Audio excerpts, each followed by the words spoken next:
Welcome to the NHS Quarantine Podcast, where we interview Spartans that have done tremendous things for the class of 2020 and for the Oak Lawn Community High School community. My name is Kendall Jakowski, and I'm hosting with Isabel Gonzalez. And today we'll be interviewing the great duo, Mr. and Mrs. Wargin. Hi. Hi. So to start off, I know that the class of 2020 have had a lot of questions about the events and everything. And Mr. Wargin, actually, an email was sent out today about all the end of the year events and everything. And I was wondering if you could elaborate more or give us more details about prom and graduation, about what that will entail. All right. So graduation, first of all, caps and gowns, lockers stuff will be picked up May 18th through the 22nd. Those times have been sent out, so you'll get your caps and gowns at that point. And then for a informal ceremony on May 26th, we are planning on doing kind of just a drive-through. So a drive-through and wave at the school. There are still strict social distancing rules in place, so we can't do a lot. We are working right now with the village of Oak Lawn to help set something up because, like I said, there are a lot of ordinances in place that we have to adhere to. Our plan for this summer, if we are allowed right now, we are booked for Thursday, July 24th to have prom at the Bolingbrook Golf Club still. They moved the date for us. So we took it, and then we are planning on having a graduation ceremony July 29th, Wednesday, July 29th in the evening at Oak Lawn Community High School. We need state approval. Yeah. The state lifting the stay-at-home order, allowing us to have groups of more than 200. So we'll see how those things play out. But we have dates, and we have them set. Okay. All right, that's great to hear. Yeah. That's awesome. So speaking of events, sadly, I might cry. This year we were not able to have our Relay for Life.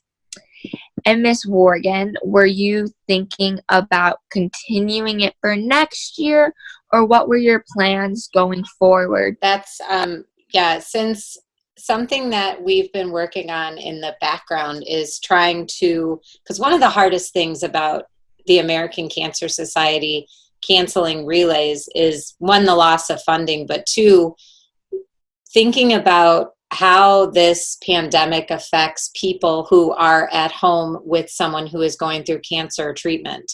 So think about things this way. One of the services that they had to suspend is the rides that ACS provides for cancer patients to get to their treatment at the hospital. They had to suspend that. So one of my suggestions has been to consider repurposing funds that are gathered from donations to Relay for Life and using them to purchase PPE for drivers to reinstate that program. So I've been working with two people from the American Cancer Society to try and encourage that Ken Oak Lawn still do something and our funds be earmarked to help reinstate a program like that, because I struggle knowing the people in my life who, my girlfriend, whose sister, she can't go to her sister's house, who is going through her treatment right now because she doesn't have the equipment she needs. That's not okay, because people going through treatment, they need their family. So it's not just could ACS reinstate the rides program, but also could caregivers of cancer survivors, people who are living with cancer going through treatment, obtain equipment so they are protected, so they can spend the time with their loved ones. So that's something I'm trying to, in the back end, see what we can do about that, seriously. And will Relay continue at Oak Lawn? It always depends on the students. I mean, Relay came back to Oak Lawn because the students. I love Relay. It's in my heart. But it's students who brought it back to begin with last year. I mean, that was, Victoria and Emily. They wanted it back, so it came back, and they worked hard. So it depends on what the underclassmen want. talking about the future again. So clearly, like, the end of this semester is definitely what no one's expected, and our, like, the way that students have been learning is crazy and different.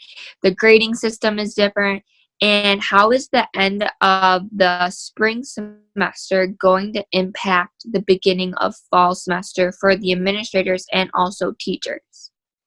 Yeah, you hit. I mean, I think the biggest thing is making sure that people are prepared to start the year in the right spot. I mean, there's definitely going to be some level of kind of catch up. You know, we have to kind of assess where everyone is, who's ready to move on. I mean, realistically, no one expected, like, I mean, taking 2 years off or 2 months different in math, like to learn it at home. There's some, you know, we missed an entire novel, I think, in English. There are things that aren't happening that you need for the next course. So of the teachers this summer are going to have to do a lot to reassess kind of where they normally start a curriculum and where the kids are coming from and how to work that. Administratively, you know, we just need to find a way to support that. You know, how do we support the teachers so that they can be successful so our students can be successful? When the juniors become seniors and when we continue the next school year at Oaklawn, how do you think the administration is going to maybe prepare, or how do you think that this as a school climate will affect, like the quarantine will affect the school climate next year? I mean, I'm concerned just about, first of all, people, you know, reacclimating to school. You know, it's hard enough when kids come back from summer, but now when you're coming back with 4 or 5 months off, and part of that time was purposefully distancing from people, you know, it's just the mentality of, is it okay to be back together? Is it okay? What happens if someone in my class coughs or sneezes? Or, I mean, we got to get back to a world where it's okay to be around each other, and it's okay to interact, and it's okay to, you know, be close in the halls and sit together at lunch. And, you know, that's the biggest hurdle to overcome. I think people, you know, school, we've done school, we know school. It's this, all of a sudden, this new world where we're not allowed to be together, that we have to kind of, that's going to be the big part, is getting everyone to re-engage. So, you know, opening day, the first day of school, the beginning, will have so much more meaning because it's an opportunity to come back together. Like, it's going to actually, you know, this distance is going to make that much more special. These senior portraits, Miss Wargin, how did you come up with that idea, and how did it go when you were taking those pictures throughout the Oaklawn community and the students?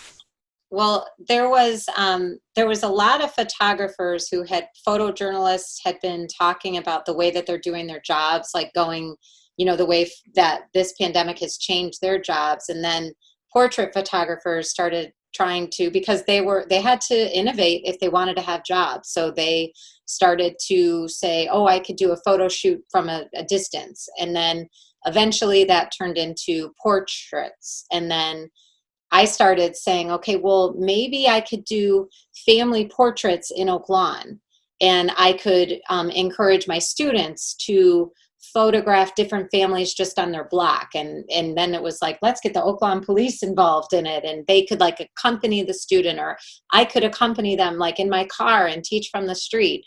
And it was getting a little ridiculous. And then my husband, again, this guy, he does not stop champion for this senior class. Let me tell you, he's like, why don't you do senior portraits? And I was like, yep. And there we go.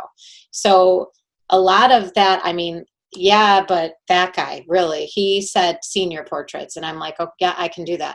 So once I started like working out the logistics of it, I thought for sure, you know, I was hoping, oh, my students are going to want to do this. They're going to be all over it. But not every kid is as excited. I wish more of the seniors wanted to participate in it, whether it was me taking the picture or the kids' parents. I did a couple Google meetings where I was teaching parents how to do pictures, and that was really fun. I like that.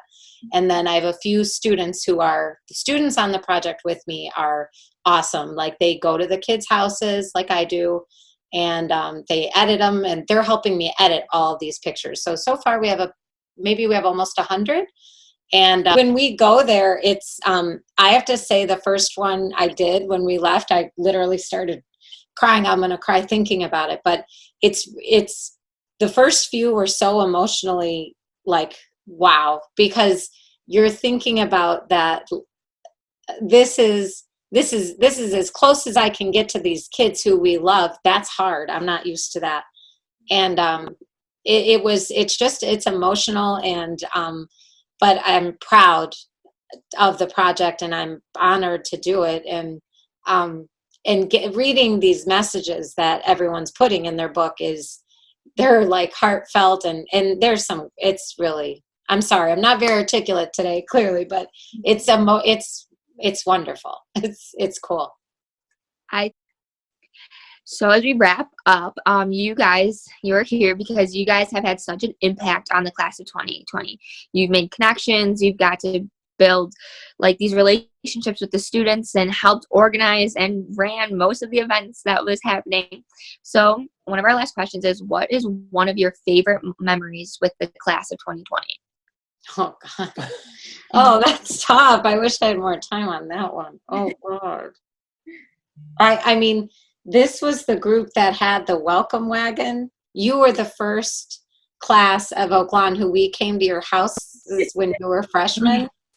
And so I think that because it was so new then, when you guys were freshmen, I remember just thinking they have so much good to bring here. And I just remember being so impressed with you all as freshmen. So it was really that first week where my mind was like blown away, like, oh my God, look at, they're so incredible. They have ideas, and they're energetic. And it was that. And then for me, I guess the first thing that hits me would be the welcome wagon. And they're like, you guys are all that first freshman orientation in the bleachers. And I think I climbed up on a thing to take your first class picture, Mm-hmm. right? Yeah. And do you remember this? You were holding the green shirts. Yeah. You all got your pride shirts. Yeah. Right? And we took a class picture, and you guys did it. You were all in, and you played along, and you weren't like afraid to be Spartans and part of the Oak Lawn community. And that, I think, is one of my favorite things about this senior class, is your spirit, I guess. That took me a long time to get to. It's your spirit. You have spirit. And that is, I love that. I love that.